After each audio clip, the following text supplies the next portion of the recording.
It has to do with my origin, of where I come from Iceland. So actually I grew up in a crack. A crack, when I say that, the earth opened up, earthquakes, volcanic eruptions. With volcanic eruption, the interesting thing is to detect how connected we are, not only between the source of volcanic eruption or the location and then where there is happening human impacts, but also, for example, there might be similar patterns in Scotland and in Finland, in Switzerland. So volcanic eruptions are a great tool to demonstrate how connected we are. For me, I was just a child, I was playing, I didn't know anything about that. And actually through this, I think just through my childhood, I learned, it was actually like a teacher. I learned sort of a language of form, a language of lines, a language of space. The patience to listen colleagues from different disciplines whose language, the disciplinary language, you might first do not understand fully, but being able to learn this new language and listen and then start to build on their collaboration. And see what they are talking about, what they are thinking about. Just curiosity, open up, and no prejudice, and like try, oh, I know this and I know that. First of all, you have to be curious. So you have to love learning, and you have to love studying, and you have to love to understand things. And I think this is the most important things when you do research. You have to have the hunger to get deeper into things. Freedom, openness, new possibilities. Maybe those are three good things. That openness to collaboration, going out of my way to communicate, where I just constantly want to learn from my colleagues and to discover new fields and new individuals that are able to help me make sense of the past. The word passion, nearly being manic. I said passion because I know that in arts you find something and then you're just driven because you want to find out. So I see this passion as well, and then the people asking questions. So curiosity, the passion, the curiosity, and that this is somehow what I felt is the same in arts, or I knew with musicians, and then of course it's fantastic when you meet other people and you can make this even grow.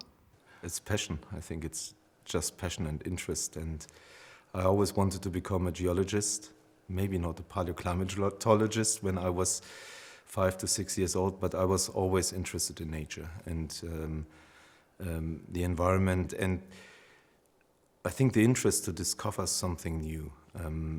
And so I'm maybe one of the few true explorers, so going underground into caves when maybe nobody was there before me and collecting new samples. That drives me, this interest and passion. And I never stop thinking about my records. The word creativity, and this is, I see that also, no matter how dry and scientific the people are, it's just to see how creative they're going. If we are really into understanding a process, into bringing new knowledge, or into doing something creative, I'm not sure how I would picture it. You can offer a different view. You can do it with a different approach because your personality is structurally different. I notice this all the time with the people when they talk about their, what they found out about their truth and telling their stories. All of my recent work is about including natural agency in the human story and working out what that role should be. So I regard natural agency a bit like making a loaf of bread. Historians have baked their bread for a long time without any yeast. And I think that putting natural agency into the ingredients makes for a better loaf. Then this interdisciplinary goes on, and they start formulating it differently, thinking about it differently, so new things might be coming out. And that was for me fantastic to look upon this cooperation from colleagues. In this nascent field of interdisciplinary or collaborative history, things are changing slowly, but they are changing. With all this new data coming in, it just makes our understanding, or our attempts to understand and reconstruct past, all the more exciting. Or I noticed how important the image becomes, and what impact it has. And this is something that I actually, when I looked at my works here, I thought, it's there as well, but I approach it in a much more abstract way. I am actually going away from reality a bit. A model is an attempt to represent reality or processes in reality. So it's mathematical, okay, you describe processes mathematically, and then you try to, what we call model simulation.